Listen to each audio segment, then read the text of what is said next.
President-elect Trump's new appointment decisions could speak volumes about which direction his administration is taking. Some of them hardline Republicans with a history of going against the grain. I want to bring in Democratic Senator Chris Murphy of Connecticut. He is a member of the Senate Foreign Relations Committee. Senator Murphy, thanks very much for joining us today.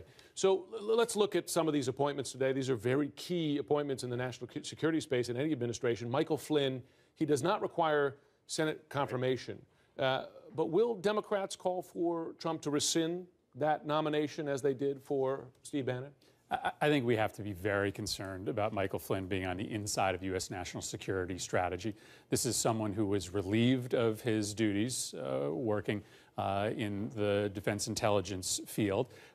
He then did something unprecedented, which was to walk outside of the military and criticize his former boss, his commander-in-chief, which virtually no one does in the military today.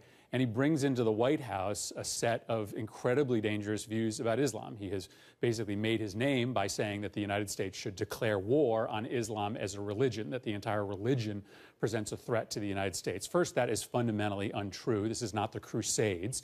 But second, that is bulletin board material for terrorist recruiters. What ISIS wants desperately right now, as they are losing territory inside Iraq and Syria, is for the United States to do something that draws more recruits into its fold. And there is nothing that we could do that would be a better recruitment tool for ISIS than to declare that the United States is at war with the entirety of the Islamic religion. They don't need you to confirm him, but will you do something to try to stop him? Will you ask for his nomination to be rescinded? I think this is a very dangerous pick, and I would hope that Donald Trump would rethink the selection of General Flynn. I would hope that he would put someone next to him in the White House who is going to counter some of his more impulsive instincts, not feed into them. I think what we're missing right now is some very sober-minded, experienced diplomats in the White House. Right now, we seem to have political operatives rather than experienced foreign policy hands, and I think that's something that all Americans should be very concerned about. Let's talk about Senator Jeff Sessions. You will hear, and folks are now familiar, that in the 80s, when he was brought up for a federal judgeship, he was rejected by a Republican-controlled Senate at the time for espousing positions that were perceived as racist. Since then, in the campaign, rather the transition team made the point that he has defended desegregation, he's voted for the extension of the Voting Rights Act, etc. You worked with him in the Senate. Do you have doubts about Senator Sessions in terms of his commitment to voting rights, civil rights? Well, I accept that people can change, and I think it is important for us to remember that, as you said, it was a Republican-led Senate that decided he wasn't worthy to sit on the bench. But many of us have worked with Jeff in the Senate, and I want to hear from him in his confirmation hearings whether he still holds these views that he made very public about his disdain for African Americans in and around Alabama. And I want to hear about his views on the reform of the criminal justice system to try to right some of these wrongs. I mean, if he's serious about being a changed man, then work with us on trying to end a criminal justice system that targets African Americans and Hispanics at a rate that is unprecedented in this country. So let's hear from him. Let's give him an intense vetting. A lot of us know him. A lot of us personally like him. But we've got to hear whether he really is going to be a reformed man as our Attorney General. Mike Pompeo seems to be getting more bipartisan support. I've heard that from Democratic House members and senators as well as Republicans. You've worked with him as well. What's your view of him as CIA director? So I don't know Mike as well. He was in the House of Representatives while I was in the Senate. So I think it's too early for many of us in the Senate to judge Mike.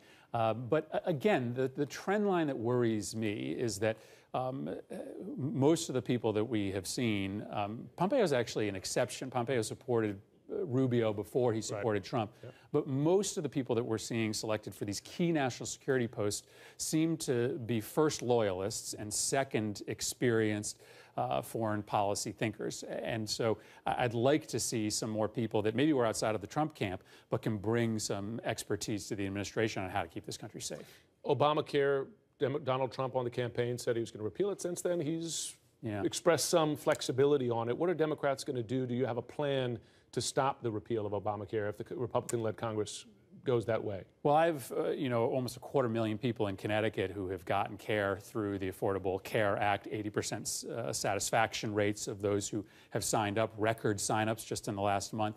I think the challenge here is that Republicans don't know how to repeal this law. There's no way to keep the good parts of the law, as Republicans say, and get rid of the parts Republicans don't like. Donald Trump has said he wants to continue the provision that stops insurance companies from charging sick people more. As he will find out quickly, you cannot do that without requiring that everyone have insurance. Right. You cannot do that without having subsidies to help people buy insurance. So this whole idea of keeping the good parts, getting rid of the bad parts, it's a total fiction.